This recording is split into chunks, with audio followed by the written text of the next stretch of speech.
네, 지난 16일 미국 상무부가 화웨이와 관련 계열사 68곳을 거래 제한 리스트에 올린 이후에 구글이 화웨이를 선제 공격한 데 이어서 인텔, 퀄컴 등 미국 주요 반도체 기업들도 잇따라 전방위적으로 공세에 가세를 하고 있죠. 또 얼마 전에 미국 상무부가 화웨이에 대한 거래 금지를 3개월간 유예하겠다라고 결정을 하긴 했지만 압박 자체가 쉽게 완화되지는 않을 것이다라는 입장도 동시에 밝혔습니다.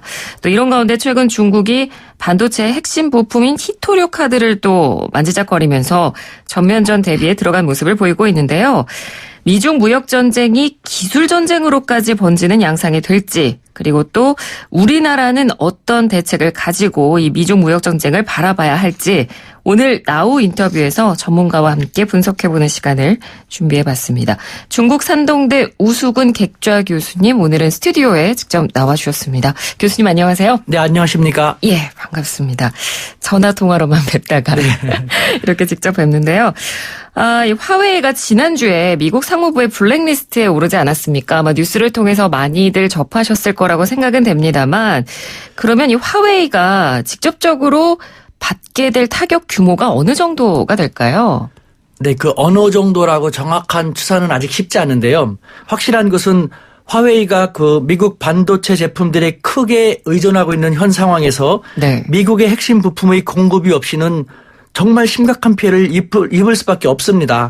그렇기 때문에 미국과의 거래 금지는 중국의 그 5G망 구축에도 큰 지장을 주는 등 그 피해가 중국 전체의 실로 적지 않을 것입니다. 네. 그래서 현재 중국은 전쟁 행위로 규정을 하면서 구분을 걸다시피 총력 대응하고 있습니다. 네. 그러니까 화웨이라는 이 기업을 아마 이 미중 무역 전쟁 속에서 워낙 많이들 들으셨겠지만 미국이 이렇게 화웨이라는 기업을 딱 콕 찍어서 그러니까 집중적으로 공격한다고 봐야겠죠. 뭐 지금까지 사안들을 쭉 보면 그럴 만한 이유가 있는 기업이겠죠? 그렇습니다. 그렇게 본다면 그렇게 충분히 보일 수 있는데요. 네. 먼저 화웨이라는 이름 자체가 이 두 글자의 중국어인데요. 화는 번화할 화자, 네. 웨이는 위할 위자입니다. 네. 중국의 번화, 번영을 위한 이름만으로도 뭐 애국주의, 민족주의 냄새가 물씬 풍기는데요. 인민해방군 총참모부 출신의 런정페이 회장이 1987년 설립했습니다. 네, 창업자가 인민해방군 장교 출신이고 또 창업 초기에는 인민군의 납품 물량을 기반으로 성장했기 때문에 그래서 미국은 중국 정부가 화웨이의 실질적인 오너가 아니냐는 의혹을 가지고 있는 것이죠. 네. 그렇기 때문에 미국 정부는 국가 안보라는 명분을 내세워가지고 화웨이 장부를 쓰지 않기로 결정했고 미국의 요청을 받은 동맹국 호주라든가 일본, 뉴질랜드 등도 정부 조달 시장에서 화웨이를 배제하기로 결정했습니다. 근데 화웨이는 지금 뭐 그럼에도 불구하고 우리는 별로 걱정이 없다라는 식으로 입장을 밝히고 있는 것 같더라고요. 네, 물론 화웨이도 바보가 아니기 때문에 지난해 중반부터 이미 만일의 사태에 대한 대비를 했다고 합니다. 그래서 뭐 최소 3개월간의 사업을 이어나갈 만큼 핵심 부품 재고를 확보했을 뿐만 아니라 자체 칩의 설계와 독자적인 OS 개발에서 나선 것으로 알려지고 있습니다. 네네. 하지만 독자적인 OS 개발이라는 것이 그렇게 쉬운 것만은 아니기 때문에 중국 내부를 들여다보면은 피해가 정말 엄청나게 클 것이다라는 상태에서 노심초사하고 있는 기세가 역력합니다. 뭐 겉으로는 그렇게 드러내지는 않지만 내부적으로는 좀 문제를 심각하게 인식을 하고 있을 것이다.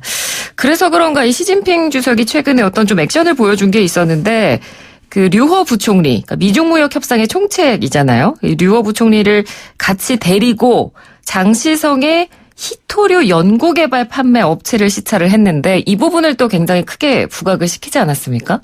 네, 중국이 당당한 강경한 대응으로 전략을 선회했다라는 것을 보여주는 것인데요. 네. 말씀하신 것처럼 시진핑 주석이 장시성의 히토류 생산업체를 전격 시찰했습니다. 그런데 이 민감한 시기에 히토류 생산업체라는 민감한 장소를 대미무역협상 중국 측 대표라는 민감한 사람, 즉 류허 부총리를 대동해서 시찰했다는 것만으로도 이슈가 되고 있는데요. 위와 관련돼 가지고 1992년에 중국의 등소평은 중동에는 석유가 있다면은 중국에는 히토류가 있다. 라고 말했습니다. 이것으로 우리가 유추할 수 있는 것은요. 네. 중국은 유사시에 히토류를 자국의 비장의 무기로도 간주하고 있다는 것이죠. 그러니까 그래서 이 시 주석이 이 히토류 판매 업체, 연구개발 판매 업체를 갔던 게 유씨가 되는 게 아무래도 이런 시 주석의 행보가 미중 무역 전쟁에 어떤 카드로 내세운 거 아니냐, 뭐 직접적으로 어떤 언급을 하진 않았지만, 그러니까 히토류가 어떤 건가요? 그만큼 중요한 건가요? 네, 그렇습니다. 그 히토류는요, 첨단 산업의 쌀 혹은 21세기 최고의 전략 자원 등으로도 불리는데요. 네. 미사일 유도 시스템을 비롯해서 각종 군사 장비 및 반도체 등의 용도로도 폭넓게 사용됩니다. 아울러서 중국이 전 세계 생산량의 대부분을 차지할 정도로 중국의 영향력이 막강합니다. 아, 그럼 히토류가 전 세계 히토류의 대부분은 그럼 중국에서 난다고 보면 되는 건가요? 현재 그렇게 하고 있습니다. 아, 그렇군요. 그래서 아마 시진핑 주석이 이제 히토류 카드를 꺼내든 것 같은데, 사실 미중무역 전쟁이 저희가 이 시간에도 굉장히 사안을 많이 다뤘었거든요. 고위급 협상이 진행될 때도 항상 인터뷰를 했었는데, 끝날 것 같으면서도 또 결렬이 되고 이런 식으로 거의 1년이 넘는 시간 동안 이어져 오고 있습니다. 근데 보통 이게 뭐 전쟁이라는 단어를 쓰긴 했습니다만 어느 한쪽이 약간 뭐랄까 수그리고 들어간다고 해야 될까요? 어느 한쪽이 뭔가 좀 살짝 양보를 하고 이런 식으로 좀 돼야 마무리가 되는 건데 저희가 보기에는 지금 미국과 중국이 너무 팽팽하게 뭔가 주고받는 것처럼 보이거든요. 그래서 안 끝나는 것 같고. 그래서 지금 진짜 중국의 어떤 속내가 어떨지 궁금합니다. 어떤가요? 네, 마침 제가 지난 약 한 달여 동안 네. 그 한중 정상회담 시진핑 주석의 방한을 위해서 나름대로 역할이 있었기 때문에 네. 그 5번 정도를 왔다 갔다 했습니다. 예. 그래서 책임 있는 당국자들과 폭넓게 논의를 하는 가운데 중국 대미 무역 전쟁이 임하는 중국의 속내를 어느 정도 파악할 수 있었는데요. 아, 네. 처음에는 빨리 끝내기 위해서 미국의 요구에 들어줬습니다. 하지만 갑자기 강경 대응 기조로 선회를 했는데요. 네. 그 이유는 약 3가지 정도로 분류할 수 있지 않을까라는 생각이 듭니다. 예. 첫째, 일단 중국 경제가 지금 회복 기미를 보이고 있습니다. 그러다 보니까 그래, 어느 정도 우리도 해볼 만한 자신이 있다. 자신감이 생겼다는 것이고요. 네. 두 번째로는 차라리 중국의 통치 기반 강화의 계기로 삼자라는 속내도 생긴 것 같습니다. 무슨 말이냐면은 여태까지는 빨리 끝내기 위해서 트럼프 대통령의 요구를 들어줬는데 네. 중국 측의 불만은 트럼프 대통령이라는 사람은 들어주면 또 많은 걸 요구하고 들어주면 또 많은 건 끝도 없다. 그러다 네. 보니까 보니까 시진핑 주석의 입장에서는 중국 국내의 강경파나 보수파 혹은 중국의 일반 대중들이 왜 그렇게 비굴하게 끌려가느냐라는 소리를 듣고 있는 것이죠. 네. 그래서 시진핑 주석은 경제 회복도 뭐 되고 있겠다. 그러면 차라리 당당하게 대응을 함으로써 중국의 자존심을 세우자. 그럼으로써 통치 기반을 강화하는 계기로 삼자라는 것이고 마지막 3번째로는요.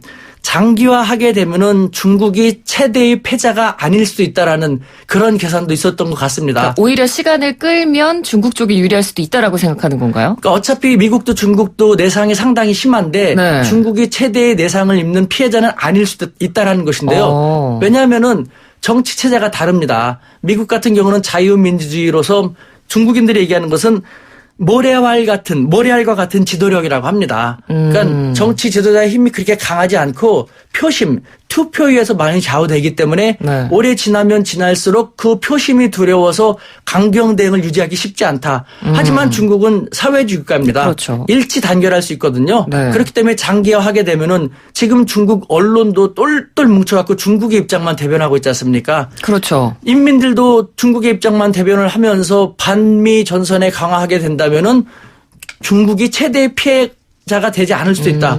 그래서 중국 내부에서 하는 말은요. 네. 때리는 자와 버티는 자의 싸움인데 깡패들이 이전에 불량 소년들이 우리 중학교 다닐 때 막 때리고 하지 않습니까? 거기서 계속 맞고 울고 피하면은 계속 그 관계가 지속되는데 어느 순간 그걸 잘 버텨낸다면은 때리는 자하고 버티는 자의 관계가 바뀌게 되지 않습니까? 네. 이것을 잘 하게 된다면은 지완 지투의 위상에도 변화가 생기는 계기도 될 수 있을 것이다라는 그런 계산도 하고 있는 것 같습니다. 아, 그렇군요. 중국 내부의 상황을 들으니까 네, 어느 정도 이 미중 무역 전쟁이 왜 이렇게 이어지는지에 대한 감이 좀 오는 것 같은데요.